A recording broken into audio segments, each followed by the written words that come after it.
Hi all, welcome to another episode of face your exams. ഈ വീഡിയോയിൽ നമ്മൾ first മൊഡ്യൂളിലെ കപ്പാസിറ്റി ടു കോൺട്രാക്ട് എന്ന ഏരിയയാണ് ഡിസ്കസ് ചെയ്യുന്നത്. പ്രീവിയസ് വീഡിയോയിൽ ഓഫർ, ആക്സെപ്റ്റൻസ് ഒക്കെ ഡിസ്കസ് ചെയ്തിട്ടുണ്ടായിരുന്നു. കാണാത്തവർക്കായിട്ട് വീഡിയോയുടെ ലിങ്ക് ഞാൻ ഡിസ്ക്രിപ്ഷനിൽ കൊടുക്കാം. അപ്പോൾ നമുക്ക് എന്താണ് കപ്പാസിറ്റി ടു കോൺട്രാക്ട് എന്ന് നോക്കാം. കപ്പാസിറ്റി ടു കോൺട്രാക്ട് മീൻസ് ആർക്കൊക്കെയാണ് ഒരു കോൺട്രാക്റ്റിൽ, നിയമപരമായിട്ടൊരു കോൺട്രാക്റ്റിൽ ഏർപ്പെടാൻ വേണ്ടി കഴിയുക, അതിനുള്ള കപ്പാസിറ്റി ആർക്കൊക്കെയാണ് ഉണ്ടാവുക എന്നുള്ളതാണ് കപ്പാസിറ്റി ടു കോൺട്രാക്റ്റിൽ പറയുന്നത്. So section 11 of the Contract Act deals with the competency of the parties. It states that every person is competent to enter into a contract if he has attained the age of majority according to the law to which he is subject, and who is of sound mind and is not disqualified from contracting by any law to which he is subject.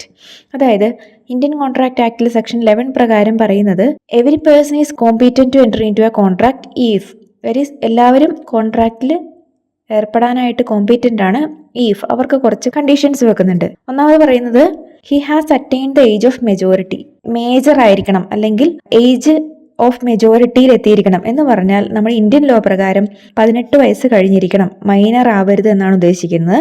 Then who is of sound mind, mentally stable ആയിട്ടുള്ള sound മൈൻഡുള്ള ആൾക്കാരായിരിക്കണം. And is not disqualified from contracting by any law to which he is subject. അതായത് അയാൾ മറ്റേതെങ്കിലും ഒരു നിയമം കൊണ്ട് കോൺട്രാക്റ്റിൽ ഏർപ്പെടരുത് എന്ന് ഡിസ്ക്വാളിഫൈ ചെയ്തിരിക്കുന്ന ഒരു വ്യക്തി ആവരുത്. സോ ഇത്ര കാര്യങ്ങൾ ഉള്ള വ്യക്തികൾ അല്ലെങ്കിൽ ഇത്ര കാര്യങ്ങളില്ലാത്ത വ്യക്തികൾക്ക് എല്ലാവർക്കും ഒരു കോൺട്രാക്റ്റിൽ ഏർപ്പെടാം. അപ്പം ചുരുക്കി പറഞ്ഞാൽ എങ്ങനെയാണ്, ഒരു വ്യക്തിക്ക് കോൺട്രാക്റ്റിൽ ഏർപ്പെടണമെങ്കിൽ മേജർ ആയിരിക്കണം, that is he has to be attained the age of majority. Then he is of sound mind, sound mind ആയിരിക്കണം എന്ന് പറഞ്ഞാൽ ബോധമുള്ള മനുഷ്യനായിരിക്കണം. Then he is not disqualified from contracting by any other law to which he is subject. അയാൾ മറ്റേതെങ്കിലും ഒരു നിയമം കൊണ്ട് അല്ലെങ്കിൽ അയാളെ ബാധിക്കുന്ന മറ്റേതെങ്കിലും ഒരു നിയമം കൊണ്ട് കോൺട്രാക്റ്റിൽ ഏർപ്പെടാൻ പറ്റില്ല എന്ന് പറയുന്ന ഡിസ്ക്വാളിഫൈഡ് ആയിട്ടുള്ള ആളായിരിക്കരുത്. അത് എന്തൊക്കെയാണെന്ന് നമ്മൾ ലേറ്റർ ഡിസ്കസ് ചെയ്യും. ഓക്കെ, സോ അപ്പോൾ ആർക്കൊക്കെയാണ് കോൺട്രാക്റ്റിൽ ഏർപ്പെടാൻ പറ്റാത്തത്? ഇൻകോമ്പീറ്റൻറ്റ് ടു കോൺട്രാക്റ്റ് ആരൊക്കെയാണ്? മൈനേഴ്സ് ആണ്. Minors, persons of unsound mind, persons disqualified by any law. So ഇതാണ് ആ ഒരു ഡെഫിനേഷനിൽ നമുക്ക് പറയാനുള്ളത്. അപ്പം കപ്പാസിറ്റി ടു കോൺട്രാക്റ്റിൽ നമ്മൾ മെയിനായിട്ടും 3 ആൾക്കാരെയാണ് നോക്കുന്നത്. ഒന്ന് minor, persons of unsound mind, person disqualified by any law. ഈ 3 കാറ്റഗറി ഓഫ് ആൾക്കാർക്ക് കോൺട്രാക്റ്റിൽ ഏർപ്പെടാൻ സാധിക്കില്ല. ബാക്കി എല്ലാവർക്കും ഇന്ത്യൻ കോൺട്രാക്ട് ആക്ട് പ്രകാരം കോൺട്രാക്റ്റിൽ ഏർപ്പെടാം. സോ ഈ minors, persons of unsound mind, ഈ കാറ്റഗറിയിലൊക്കെ വരുന്നവർ ആരൊക്കെയാണെന്നാണ് നമ്മൾ ഇനി ഡിസ്കസ് ചെയ്യാൻ വേണ്ടി പോകുന്നത്. So first one minor. മൈനറിൽ നമുക്കെല്ലാവർക്കും അറിയാം, ഇന്ത്യൻ മെജോറിറ്റി ആക്ട് പ്രകാരമാണ് മൈനറിനെ ഡിഫൈൻ ചെയ്തിരിക്കുന്നത്. അതിൽ പറയുന്നത് a minor is one who has not completed his or her 18th year of age. 18 വയസ്സ് തികയാത്ത ഏതൊരാളെയും മൈനർ എന്നാണ് പറയുന്നത്. സോ മേജർ ആവണമെങ്കിൽ 18 വയസ്സ് കംപ്ലീറ്റ് ആയിരിക്കണം. ദെൻ ഒരു എഗ്രിമെന്റിൽ ഒരു മൈനർ ഏർപ്പെടുമ്പോൾ അയാളുടെ പൊസിഷൻ എന്തൊക്കെയാണെന്നാണ് നമ്മൾ നെക്സ്റ്റ് നോക്കുന്നത്. Positions of agreements by a minor. ഒരു മൈനർ ഒരു എഗ്രിമെന്റിൽ ഏർപ്പെടുകയാണെങ്കിൽ എന്തായിരിക്കും അയാളുടെ പൊസിഷൻ? സോ ഫസ്റ്റ് വൺ ആണ് an agreement with minor is void ab initio. എന്ന് പറഞ്ഞാൽ ഒരു മൈനറുമായിട്ട് എഗ്രിമെന്റിൽ ഏർപ്പെട്ട് കഴിഞ്ഞാൽ അത് വോയിഡ് അഗ്രിമെന്റ് ആണ് ഫ്രം ദ വെരി ബിഗിനിങ്. തുടക്കത്തിൽ തൊട്ട് തന്നെ അതൊരു വോയിഡ് അഗ്രിമെന്റ് ആയിട്ട് മാറും. നെക്സ്റ്റ് വൺ ആണ് minor can be promisee or beneficiary. മൈനർക്ക് പ്രോമിസിയോ അല്ലെങ്കിൽ ബെനിഫിഷ്യറിയോ ആവാം. That is if a contract is beneficial to the minor it can be enforced by him. അതായത് ഒരു കോൺട്രാക്ട് മൈനർക്ക് ബെനിഫിഷ്യൽ ആവുന്ന രീതിയിലാണെങ്കിൽ അല്ലെങ്കിൽ മൈനർക്ക് അഡ്വാൻറ്റേജ് ആവുന്ന രീതിയിലാണെങ്കിൽ മൈനർക്ക് റെസ്ട്രിക്ഷൻസ് ഒന്നുമില്ല. There is no restrictions on any minor from being beneficiary or promisee. ബെനിഫിഷ്യറിയോ പ്രോമിസിയോ ആകുന്നതിന് മൈനർക്ക് റെസ്ട്രിക്ഷൻസ് ഒന്നുമില്ല. Then ratification on attaining the majority is not allowed. എന്ന് പറഞ്ഞാൽ a minor cannot ratify a promise entered into during his minority after attaining majority. അതായത് minor ആയിരിക്കുന്ന സമയത്ത് അയാൾ ചെയ്ത അല്ലെങ്കിൽ കൊടുത്ത പ്രോമിസ് ഒരിക്കലും മേജർ ആയതിനു ശേഷം അതിനെ അലൗ ചെയ്യാൻ വേണ്ടിയിട്ട് സാധിക്കില്ല. സോ മൈനർ ആയിരിക്കുന്ന സമയത്ത് അഗ്രിമെന്റ് എടുത്തതാണെങ്കിൽ അത് വോയിഡ് തന്നെയാണ്. അവർ മേജർ ആയി കഴിഞ്ഞിട്ടുണ്ടെങ്കിലും. ഫോർ എക്സാമ്പിൾ, ഒരാൾക്ക് 18 വയസ്സാകുന്നതിന് കുറച്ച് നാൾ മുന്നേ ഒരു എഗ്രിമെന്റിൽ ഏർപ്പെട്ടു. ദെൻ ഒരു 3 മാസം കഴിഞ്ഞ് 18 വയസ്സ് കംപ്ലീറ്റ് ആയി എങ്കിൽ ആ എഗ്രിമെന്റ് വാലിഡ് ആയി മാറില്ല. കാരണം അത് മൈനറായ സമയത്ത് തന്നെ എടുത്ത ഒരു എഗ്രിമെന്റ് ആണ്.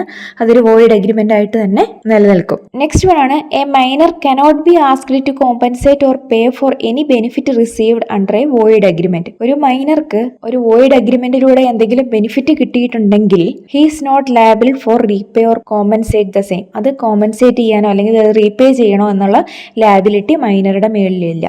നെക്സ്റ്റ് വൺ ആണ് minor can always plead his minority no estoppel against him. അതായത് മൈനർക്ക് എപ്പോഴും അയാളുടെ മൈനോറിറ്റീനെ കുറിച്ച് പറയാം, പക്ഷേ അയാൾ മൈനറായിട്ട് എടുത്ത ഒരു തീരുമാനത്തിനെ മാറ്റാൻ സാധിക്കില്ല.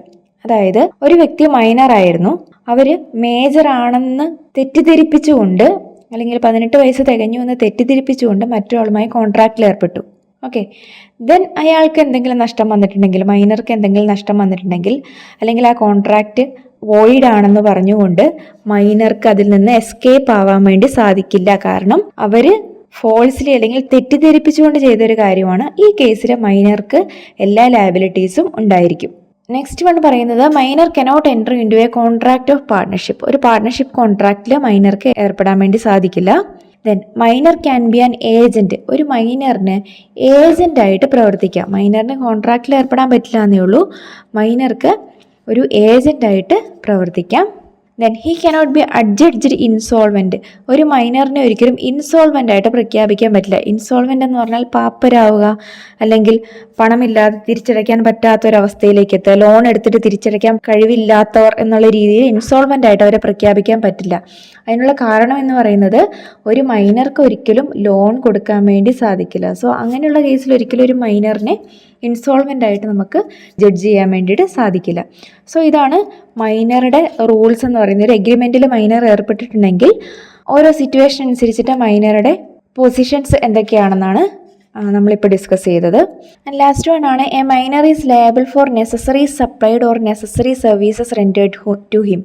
അതായത് ഒരു മൈനർക്ക് നെസസറീസ്, അതായത് ഒരു മൈനർ ഒറ്റയ്ക്ക് താമസിക്കുകയാണ്, അയാൾക്ക് ആവശ്യമായ ഫുഡ്, വസ്ത്രങ്ങൾ ഒക്കെ മറ്റൊരാൾ വാങ്ങി കൊടുത്തിട്ടുണ്ടെങ്കിൽ അതിന് തിരിച്ചു കൊടുക്കുക അല്ലെങ്കിൽ അതിനെ റിട്ടേൺ ചെയ്യാൻ വേണ്ടിയിട്ടുള്ള ലയബിലിറ്റി മൈനർക്കുണ്ട്. പക്ഷേ അത് മൈനറിന് പേഴ്സണൽ ലയബിലിറ്റി ഇല്ല. മൈനർക്ക് എന്തെങ്കിലും ലാൻഡ് അല്ലെങ്കിൽ പ്രോപ്പർട്ടീസ് ഉണ്ടെങ്കിൽ മൈനറുടെ പ്രോപ്പർട്ടിയിൽ നിന്ന് അത് തിരിച്ചു കൊടുക്കാമെന്ന് മാത്രമേ ഉള്ളൂ. മൈനർക്ക് പേഴ്സണൽ ലയബിലിറ്റി വരുന്നില്ല. Okay, so a minor is liable for necessaries supplied to him. So ഇത്ര പോയിന്റ്സ് ആണ് ഒരു എഗ്രിമെന്റിൽ ഒരു മൈനർ ഏർപ്പെട്ടിട്ടുണ്ടെങ്കിൽ ആ മൈനറുടെ എന്തൊക്കെ കാര്യങ്ങളാണോ ഓരോ സിറ്റുവേഷൻസിൽ മൈനറുടെ പൊസിഷൻസ് എന്തൊക്കെയാണെന്നാണ് ഈ പോയിന്റ്സിൽ നമ്മൾ ഡിസ്കസ് ചെയ്തത്. സോ ഇത്രയാണ് മൈനറിനെ കുറിച്ച് പറയാനുള്ളത്. നമ്മൾ ഇത്രയും നോക്കാനുള്ളൂ. മൈനർ എന്താണ്, അല്ലെങ്കിൽ മൈനറിന്റെ ഡെഫിനിഷൻ എന്താണ്, അതുപോലെ തന്നെ ഒരു എഗ്രിമെന്റിൽ ഇൻ കേസ് മൈനർ ഏർപ്പെട്ട് കഴിഞ്ഞിട്ടുണ്ടെങ്കിൽ ഓരോ സിറ്റുവേഷൻസിലും അവരുടെ പൊസിഷൻസ് എന്തൊക്കെയാണ്. ഇനി നമ്മൾ രണ്ടാമതായിട്ട് നോക്കുന്നത് പേഴ്സൺസ് ഓഫ് അൺസൗണ്ട് മൈൻഡ് ആണ്. Persons of unsound mind means ഒരു വ്യക്തിക്ക് കൃത്യമായ മെന്റൽ എബിലിറ്റി ഇല്ല, മെന്റൽ ഡിസബിലിറ്റി ഉണ്ടെങ്കിൽ അങ്ങനെയുള്ളവരെയാണ് പേഴ്സൺസ് ഓഫ് അൺസൗണ്ട് മൈൻഡ് എന്ന് പറയുന്നത്. അല്ലെങ്കിൽ കൃത്യമായ ബോധത്തിൽ ഒരു തീരുമാനം എടുക്കാൻ കഴിയാത്ത ആൾക്കാരെയാണ് പേഴ്സൺസ് ഓഫ് അൺസൗണ്ട് മൈൻഡ് എന്ന് പറയുന്നത്. ഇവരെ മെയിനായിട്ട് 3 കാറ്റഗറി ആയിട്ടാണ് ക്ലാസിഫൈ ചെയ്യുന്നത്. ദാറ്റ് ഈസ് ഫസ്റ്റ് വൺ ആണ് idiot, second one lunatic, third one drunken or intoxicated persons. So first one നമുക്ക് നോക്കാം, idiot. Idiot a person whose mental powers are completely absent. അതായത് മെന്റൽ പവേഴ്സ് കംപ്ലീറ്റ് ആയിട്ടില്ലാത്ത ആൾക്കാരെയാണ് idiot എന്ന് പറയുന്നത്. അത് അവരുടെ ഡെവലപ്മെന്റൽ സ്റ്റേജിൽ വന്നിരിക്കുന്ന പ്രശ്നങ്ങൾ കൊണ്ടാവാം. സോ അവർ പെർമനന്റ്ലി അവർക്ക് എന്താണ് മെന്റൽ ഡിസബിലിറ്റി ഉണ്ടാവും. സോ അങ്ങനെയുള്ളവരെയാണ് ഇഡിയറ്റ്സ് എന്ന് പറയുക. സോ അവരുടെ മെന്റൽ ഡിസബിലിറ്റി പെർമനന്റ് ആയതുകൊണ്ട് തന്നെ ലൈഫ് ലോങ് അവർക്ക് ഒരു കോൺട്രാക്റ്റിലും ഏർപ്പെടാൻ വേണ്ടിയിട്ട് സാധിക്കില്ല. നെക്സ്റ്റ് വൺ ആണ് lunatic. A lunatic is a person who suffers a serious mental disorder due to some mental strain and such persons undergoes periodic disorder. അതായത് ലുനാറ്റിക് എന്ന് പറഞ്ഞാൽ അവർക്ക് സീരിയസ് മെന്റൽ ഡിസോർഡേഴ്സ് ഉണ്ടാവാം. അതിന് കാരണം ചിലപ്പോൾ മെന്റൽ സ്ട്രെയിൻ, അല്ലെങ്കിൽ ഉണ്ടായ ഒരു ഷോക്ക്, ഒരു ട്രാജിക് ഈവന്റ് നടന്നു, അങ്ങനെയൊക്കെ കൊണ്ടുണ്ടാവുന്ന ഒരു മെന്റൽ ഡിസോർഡർ ആണ്. പക്ഷേ ഇത് പീരിയോഡിക് ഡിസോർഡർ ആണ്. അതായത് അയാൾ ലൈഫ് ലോങ് അയാൾക്ക് ആ ഡിസോർഡർ ഉണ്ടാവില്ല, ചില സമയത്ത് മാത്രമായിരിക്കും ആ ഡിസോർഡർ ഉണ്ടാവുക. സോ അങ്ങനെയുള്ള ആൾക്കാരെയാണ് ലുനാറ്റിക് എന്ന് പറയുന്നത്. സോ ഈ ലുനാറ്റിക് കാറ്റഗറിയിൽ പെടുന്ന ആൾക്കാർക്ക് കംപ്ലീറ്റ്ലി കോൺട്രാക്റ്റിൽ ഏർപ്പെടാൻ പറ്റില്ല എന്ന് പറയാൻ പറ്റില്ല. അവർക്ക് എപ്പോഴാണോ അവരുടെ മൈൻഡ് സ്റ്റേബിൾ ആയിട്ടുള്ള അല്ലെങ്കിൽ മെന്റൽ എബിലിറ്റി ഉള്ള സമയത്ത്, മെന്റലി അവർക്ക് ഡിസിഷൻ എടുക്കാൻ വേണ്ടി കഴിയുന്ന സമയത്ത് അവർക്ക് കോൺട്രാക്റ്റിൽ ഏർപ്പെടാം. സോ അങ്ങനെയുള്ള കാറ്റഗറി ഓഫ് ആൾക്കാരെയാണ് ലുണാറ്റിക് എന്ന് പറയുന്നത്. ആൻഡ് തേർഡ് കാറ്റഗറിയാണ് drunken or intoxicated person.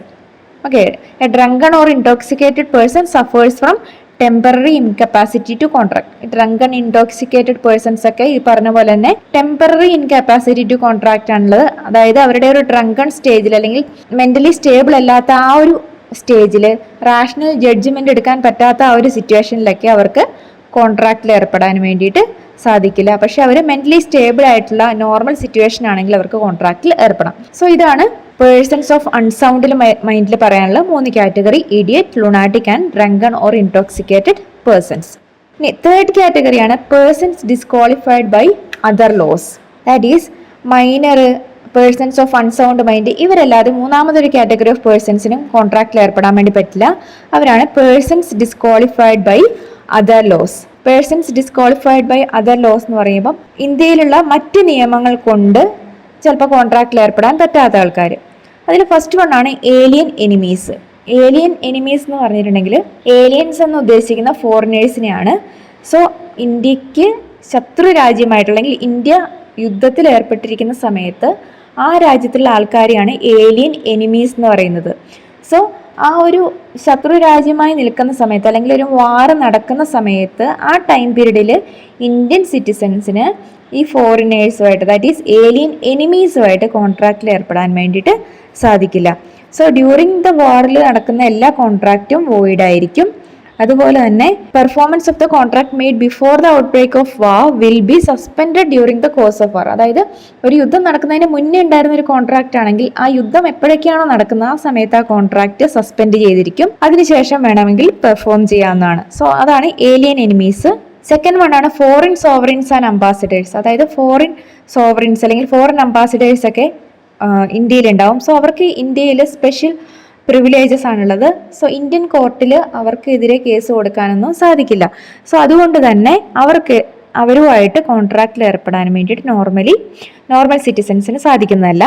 Next one ആണ് convict. A convict is a person who is sentenced by a competent court to the death sentence or imprisonments. അതായത് തടവിൽ കഴിയുന്ന ആൾക്കാർ, ജയിലിലായി കഴിയുന്ന ആൾക്കാർ, ഇവരാണ് കൺവിക്റ്റ് എന്ന് പറയുന്നത്. അവർ ഇംപ്രിസൺമെന്റ് നേരിടുന്ന ആ സാഹചര്യങ്ങളിൽ അല്ലെങ്കിൽ ആ ടൈം പീരീഡിൽ അവർക്ക് ഒരിക്കലും കോൺട്രാക്റ്റിൽ ഏർപ്പെടാൻ വേണ്ടിയിട്ട് സാധിക്കില്ല. നെക്സ്റ്റ് വൺ ആണ് ഇൻസോൾവൻസ്. ഇൻസോൾവൻസ് എന്ന് പറഞ്ഞാൽ അവരുടെ പാപ്പരായ ആൾക്കാരെയാണ് ഇൻസോൾവൻസ് എന്ന് പറയുന്നത്. ദാറ്റ് ഈസ് അവരെടുത്ത ലോണുകളൊന്നും തിരിച്ചടയ്ക്കാനുള്ള കപ്പാസിറ്റി ഇല്ലാത്ത ആൾക്കാരെയാണ് ഇൻസോൾവൻസ് എന്ന് പറയുന്നത്. സോ ഇൻസോൾവൻസിന് കോൺട്രാക്റ്റിൽ ഏർപ്പെടാൻ വേണ്ടിയിട്ട് സാധിക്കില്ല. ദെൻ അതുപോലെ തന്നെ corporations and companies. Corporations and companies are artificial persons created by law. So ഇത് ആർട്ടിഫിഷ്യൽ പേഴ്സൺസ് ആണ്. കമ്പനീസ് ഒക്കെ ഡയറക്റ്റ് ആയിട്ടുള്ള പേഴ്സൺ അല്ല, അവർ ആർട്ടിഫിഷ്യൽ പേഴ്സൺസ് മാത്രമാണ്. സോ അവർക്ക് കോൺട്രാക്റ്റിൽ ഏർപ്പെടണമെങ്കിൽ ഡയറക്റ്റ് ആയിട്ട് കമ്പനി ആയിട്ടല്ല കോൺട്രാക്റ്റിൽ ഏർപ്പെടുക, പകരം ബോർഡ് ഓഫ് ഡയറക്ടേഴ്സോ മാനേജിംഗ് ഡയറക്ടേഴ്സോ ഒക്കെ ആയിട്ടായിരിക്കും കോൺട്രാക്റ്റിൽ ഏർപ്പെടുക. സോ ഇതൊക്കെയാണ് പേഴ്സൺസ് ഡിസ്ക്വാളിഫൈഡ് ബൈ അതർ ലോസിൽ വരുന്ന category. That is alien enemies, foreign sovereigns and ambassadors, convict, insolvents, corporations and companies. Okay, ഇത്രയാണ് നമുക്ക് ഈ ഏരിയയിൽ ഡിസ്കസ് ചെയ്യാനുള്ളത്. That is capacity to contract. Capacity to കോൺട്രാക്റ്റിൽ ഇതാണ് പറയുന്നത് ആർക്കൊക്കെയാണ് കോൺട്രാക്റ്റിൽ ഏർപ്പെടാൻ വേണ്ടിയിട്ട് സാധിക്കുക, കപ്പാസിറ്റി ഉള്ളത്. സോ അത് പറയുമ്പോൾ നമുക്ക് ഡിസ്കസ് ചെയ്യേണ്ട പോയിന്റ് ആർക്കൊക്കെയാണ് കോൺട്രാക്റ്റിൽ ഏർപ്പെടാൻ പറ്റാത്തത് എന്നുള്ളതാണ്. സോ ബാക്കിയുള്ള എല്ലാവർക്കും കോൺട്രാക്റ്റിൽ ഏർപ്പെടാം. സോ കോൺട്രാക്റ്റിൽ ഏർപ്പെടാൻ കഴിയാത്ത ആൾക്കാർ മൈനേഴ്സും പേഴ്സൺസ് ഓഫ് അൺസൗണ്ട് മൈൻഡും persons disqualified by any law ആണ്. സോ ഇതൊക്കെയാണ് നമ്മൾ ഡീറ്റെയിൽ ആയിട്ട് ഡിസ്കസ് ചെയ്തത്. സോ എല്ലാവർക്കും മനസ്സിലായെന്ന് വിചാരിക്കുന്നു. എൻ്റെ വീഡിയോസ് ഇഷ്ടമാവുന്നുണ്ടെങ്കിൽ ലൈക്ക് ചെയ്യുക, അതുപോലെ തന്നെ ചാനൽ മറക്കാതെ സബ്സ്ക്രൈബ് ചെയ്യുകയും ചെയ്യുക. താങ്ക്